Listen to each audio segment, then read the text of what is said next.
नमस्कार, the voice news से मैं प्रगति सिंह, जहां हम बताते हैं आपके आसपास की जुड़ी घटनाओं के बारे में, जिसका है सीधे जनता से सरोकार। एक नजर आज की सुर्खियों पर। पड़ोसी राज्य दादरा नगर हवेली में भाजपा ने लोकसभा सीट के लिए अपने उम्मीदवार के रूप में एक चौंकाने वाले नाम की घोषणा की है। इस बार बीजेपी ने दादरा नगर हवेली सीट से उम्मीदवार के तौर पर मौजूदा सांसद कलाबेन डेलकर के नाम का ऐलान किया है।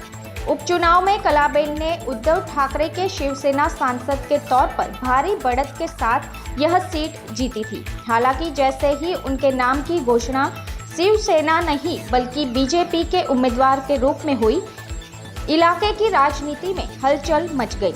दिवंगत कलाबेन मोहन डेलकर की पत्नी होने के चलते दादरा नगर हवेली की राजनीति में उनका सबसे बड़ा नाम था। स्वर्गीय मोहन डेलकर ने दादरा नगर हवेली सीट से 7 बार लोकसभा चुनाव जीता था और क्षेत्र का प्रतिनिधित्व किया था। हालांकि मोहन भाई की मृत्यु के बाद हुए उपचुनाव में उनकी पत्नी कलाबेन शिवसेना उम्मीदवार के रूप में चुनाव मैदान में उतरी और उन्होंने दादरा नगर हवेली सीट पर 51,000 से ज्यादा वोटों की भारी बढ़त के साथ जीत हासिल की और सांसद बने। इस प्रकार कलाबेन दादरा नगर हवेली से पहली महिला सांसद चुनी गई और इतिहास रच दिया। बहरहाल चुनाव की तारीखों की घोषणा करीब आ रही है और बीजेपी के अन्य मजबूत दावेदारों की जगह कलाबेन के नाम की घोषणा होते ही क्षेत्र की राजनीति में हलचल मच गई है। गौरतलब है कि कलाबेन डेलकर और उनके परिवार ने कुछ समय पहले प्रधानमंत्री नरेंद्र मोदी से मुलाकात की थी और फिर सिलवासा में अमित शाह की रैली में उन्होंने मंच पर जाकर अमित शाह का अभिवादन किया था। वह पिछले कुछ समय से प्रधानमंत्री नरेंद्र मोदी और अमित शाह के संपर्क में है, इसलिए उनके बीजेपी में शामिल होने की चर्चा ने जोर पकड़ लिया है। वहीं आज जब बीजेपी ने उम्मीदवार के तौर पर उनके नाम का ऐलान किया तो समर्थकों और कार्यकर्ताओं में उत्साह का माहौल छा गया, लेकिन बीजेपी की अंदरूनी राजनीति गर्मा गई। यह टिकट मिलने पर कलाबेन ने प्रधानमंत्री नरेंद्र मोदी और देश के गृह मंत्री अमित शाह को धन्यवाद दिया।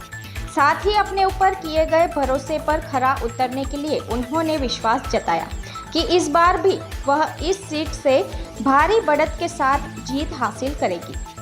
दी वॉइस न्यूज के लिए सिलवासा से कृणाल मीरा की रिपोर्ट। उभा छो आवा समयમાં પણ ઊભા હતા, જે સમયે ખરાબ પરિસ્થિતિ હતી એ સમય પણ બધા જ ઊભા રહ્યા અને મને ખૂબ સારા વોટે જીતાડી, એવા વોટે જીતાડી કે ખરેખર તે દિવસ મને યાદ આવ્યા કે જે મોહનભાઈ બધા માટે વિચાર્યું એમના જ માટે આજે જે લોકો માટે જ આજે આપણી સાથે નથી। શિકાયત હતી પણ જ્યારે તમે મને આ રીતના સપોર્ટ કર્યો તો એમને પણ હું ભગવાનને પણ પ્રાર્થના કરી કે નહીં, જે પરિવારની જે મોહનભાઈ રાયખા એ પરિવાર અમારી સાથે છે ને આજ સુધી તમે અમારી સાથે રહ્યા છો। સ્પેશિયલી ખૂબ ખૂબ આભાર વ્યક્ત કરીશ તમને। હું અને અભિનવ આજે 3 વર્ષથી બનતી કોશિશ કરી આ સંગઠનને સંભાળવાની। એવા સમયે જવાબદારી મારા પર પણ આવી, મેં પણ પૂરી કોશિશ કરી કે હું એમને નિભાવી શકું અને તમારા બધાના આશીર્વાદથી જ્યાં જે રજૂઆત કરવાની તે મેં રજૂઆત કરી દિલ્હીમાં, પણ ઘણી બધી સમસ્યાનું સમાધાન નહીં થઈ શક્યું। આજે ઘણી વખત ખૂબ જ દુઃખ થાય છે મને કે આજે લોકો એટલા સપોર્ટમાં અમારા સાથે છે, એમને જે જે તકલીફો પડે છે એનું અમે સમાધાન નહીં કરી શકતા। તો ઘણી વખત વિચાર પણ આવે કે શું કરી શકીએ, આપણી જનતા માટે શું કરી શકીએ। પછીથી જ્યારે જ્યારે સમસ્યા આવી મેં પણ કોશિશ કરી, જ્યાં જે મિનિસ્ટ્રી હોય, પાર્લામેન્ટ હોય, જ્યાં રજૂઆત કરવાની ત્યાં મેં કરી। છેલ્લે જ્યારે ઘણી વિકટ પરિસ્થિતિ આવી હું પ્રધાનમંત્રીને મળી અને એ દિવસે ખૂબ જ આશ્વાસન આપવામાં આવ્યું।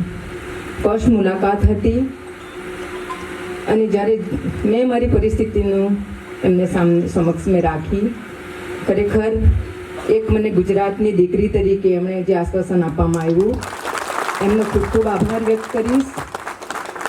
અને જ્યારે જ્યારે મને જરૂરત પડી ત્યારે મદદ કરી.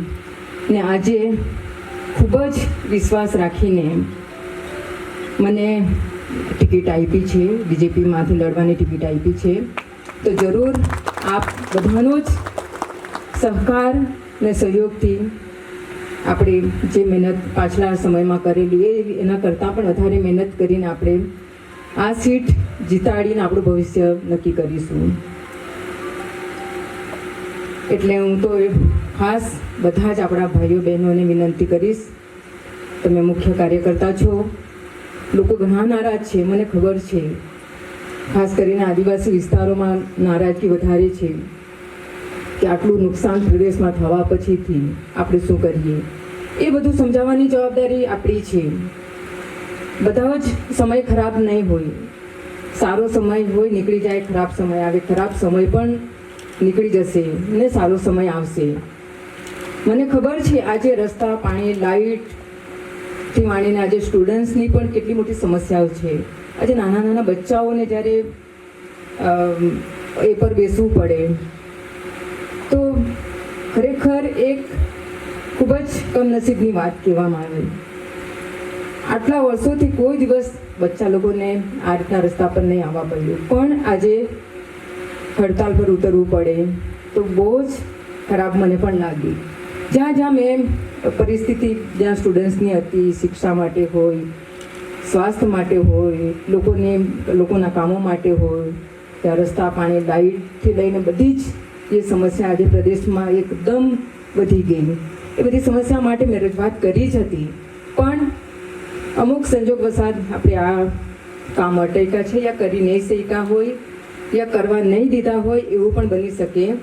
પણ હું તમને આજે આશ્વાસન આપીશ કે આવતા દિવસોમાં જે પણ આપણી સમસ્યાઓ છે, વધારેમાં વધારે એનું સમસ્યાનું સમાધાન થાય એટલું તમને આશ્વાસન જરૂર આપીશ. એટલા માટે આશ્વાસન આપીશ કે જ્યારે હું પીએમને મળી હતી ત્યારે મેં પ્રદેશના સમસ્યાના બાબતમાં બધી જ વાત મેં જણાવી હતી. ત્યારે મને આશ્વાસન આપવામાં આવ્યું કે નહીં બેન, જે પણ હશે આપણે જોઈ લઈશું. આ આશ્વાસન મારા માટે ખરેખર જ એ દિવસે ખૂબ જ મોટું કહેવાતું અને પુરવાર કરીને બતાવ્યું કે નહીં, આજે આ જવાબદારી મને સોંપી નહીં. તો હું એટલું જ ખાસ કરીને બધા જ ભાઈઓ બહેનો કાર્યકર્તાને કહેવા માંગીશ કે સમય આપણો કઠિન હતો, ઘણા સમયથી કામ નહીં થયા, લોકોની નારાજગી ખૂબ જ છે, બધાને સમજાવવું પડશે. આજ દિવસ સુધીમાં જે બગડ્યું છે એનાથી વિશેષ નહીં બગડે એના માટે સમજાવવું પડશે આપણે. અને જે પણ સમસ્યા ઊભી છે જરૂર આપણે પૂરી કરીશું એટલું આશ્વાસન પણ તમારે અમારા તરફથી આપવાનું છે. આપણો પ્રદેશ ખૂબ જ આમ જોવા જાય તો નાજુક પરિસ્થિતિમાંથી જ ગુજરી રહ્યો છે.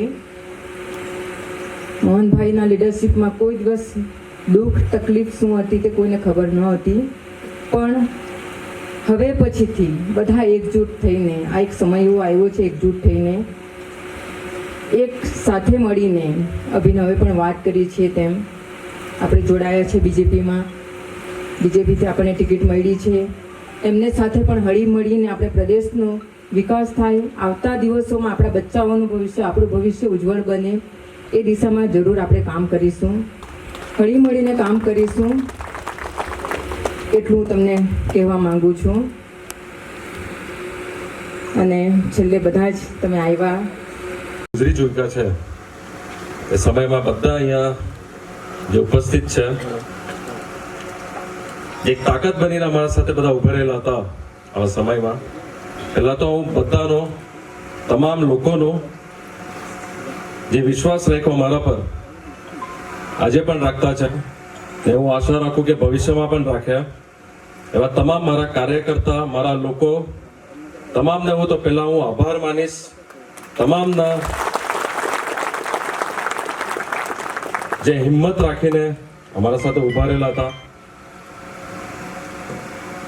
જે સમય આપણે ખરાબ સમયમાંથી આપણે ગુજરી ચૂક્યા હતા, આજે પણ મારા સાથે છે. એટલે ખુશી થઈ કે આજે બધા અહીંયા ઉપસ્થિત છે ને મને આશા છે કે ભવિષ્યમાં પણ રહેશો. જે કાલનું જે ડિસિઝન આવ્યું, આ તો મારું ઘર છે, અમારો પરિવાર છે. તમે સૌથી પહેલા તો આપણે આપણા PM સાહેબ, આપણા પ્રધાનમંત્રી નરેન્દ્ર મોદી સાહેબનો આપણે પહેલા તો આભાર માનીએ.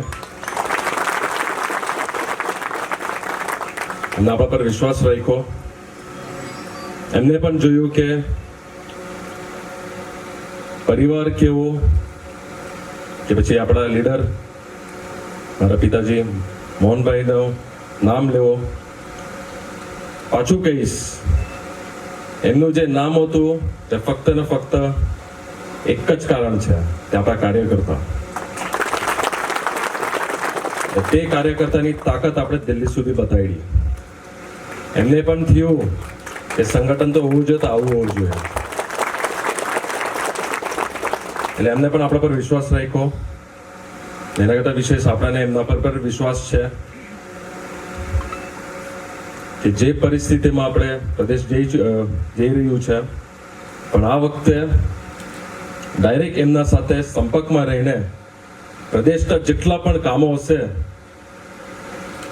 એના સમક્ષ આપણે મૂકશું, પ્રોપર પ્રેઝન્ટેશન કરશું ને જેટલા પણ મુદ્દાઓ છે તે જલ્દથી જલ્દ એનું સોલ્યુશન આવે, એનું રિઝલ્ટ આવે, તે આપણા તરફથી આપણે પ્રયાસ કરશું. એટલે કોઈમાં બેદોરાઈ નથી. આપણે પહેલા પણ કીધું, આજે પણ કહેતા છે ને ભવિષ્યમાં પણ કહેશું, ફક્ત ને ફક્ત આપણે પ્રદેશ માટે પહેલા આપણે વિચારશું. પ્રદેશના લોકો, આપણા કાર્યકર્તા, દર મિટિંગમાં મેં કહેતો હતો, આજે પણ કહીશ, આપણા આદિવાસી સમાજ હોય, આપણે બહારથી આવેલા સમાજના લોકો પણ છે આપણા વચ્ચે, એમના તરફ પણ આપણી એક રિસ્પોન્સિબિલિટી છે.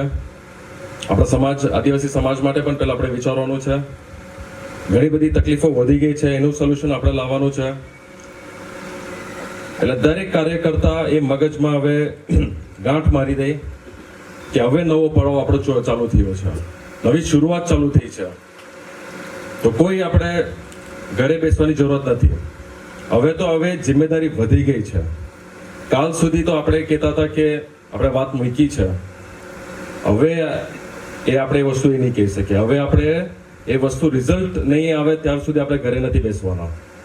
એટલે એ વસ્તુ બધાએ મગજમાં ગાંઠ મારીને મૂકવાની છે કે હવે ઘરે નહીં, હવે લોકો વચ્ચે આપણે વધારે જિમ્મેદારી. સંગઠન આપણું મજબૂત છે, કાર્યકર્તા આપણા મજબૂત છે, લોકો સુધી સંપર્ક કરવાની આપણે બધાની જિમ્મેદારી છે. ને હજુ એક વસ્તુ કહીશ,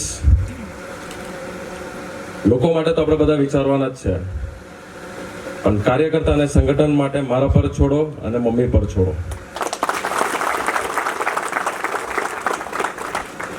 વધુ આપણે સંગઠન માટે કામ કરશું. જે રીતે પપ્પાએ, આપણા લીડર મોહનભાઈએ કામ કરેલું હતું, વધારે તો નહીં કહીશ, કોશિશ કરશું કે 2% વધારે એમના કરતા પણ આપણે તમારા વચ્ચે બી રહેશું, કામ બી કરશું, સારું ભવિષ્ય આપણું બને, પ્રદેશનું ભવિષ્ય બને, સંગઠનનું આપણું ભવિષ્ય સારું રહે, કાર્યકર્તાનું રહે. તમામની જિમ્મેદારી છે. તમે આટલો અમારા પર વિશ્વાસ રાખ્યો છે, તો થોડું બી એમ તમે નહીં સમજતા કે અમે નથી વિચારતા. અમારા માટે તો અમારા પ્રદેશના લોકો અને કાર્યકર્તા, કાલે પણ કીધું, આજે પણ કહેતો છું અને ભવિષ્યમાં પણ કહીશ. એટલે નિશ્ચિંત રહેવાનું છે. સાહેબે આપણને જિમ્મેદારી આપી છે. ઐતિહાસિક નિર્ણય કહેવાય કે હજુ સુધી આપણે ઓફિશિયલી બેઠા નહીં, ત્યારબાદ પણ આપણને એક વિશ્વાસ પર આપણને ટિકિટ આપી છે. મમ્મીને પાછા એમને મમ્મી પર વિશ્વાસ રાખ્યો છે. ને એ પણ કહીશ કે કાર્યકર્તા અને લોકોની માંગ તો હતી જ, પણ એમને એમના કરતાં વિશેષ મમ્મીનું કાર્ય જોયું છે પાર્લામેન્ટમાં. જે રીતે એમને એક્ટિવલી કામ કર્યું, બધા મુદ્દા પ્રદેશના ત્યાં મૂક્યા, ત્યારે નહીં થયા હશે, પણ હવે ભવિષ્યમાં બધા મુદ્દા હવે પૂરા થશે. પેલા બી મેં કહેતો જ હતો કે મને વિશ્વાસ નહીં હતો મમ્મી આટલું કરી શકે, પણ મારું છોડો પ્રધાનમંત્રી સાહેબ ઇમ્પ્રેસ થઈ ગયા. તો ફરી વાર આપણે જે નિર્ણય લીધો છે, બધાનો સહયોગ છે કે નહીં મળે? બરાબર છે? ચલો, અહીંયાથી હવે આપણે કીધું તેમ એક નવો પડાવ, નવો એપિસોડ આપણો ચાલુ થયો છે. એક જ મેસેજ આપીશ કે બધાને લઈને આપણે ચાલવાનું છે. આપણા સંગઠન ન હોય કે આપણે જે પાર્ટી સાથે આપણે જોડાવા હોય એમને પણ આપણે સાથે રાખવાના છે. खबरों में बने रहने के लिए तो वॉइस न्यूज को सब्सक्राइब करें और बेल आइकन दबाएं.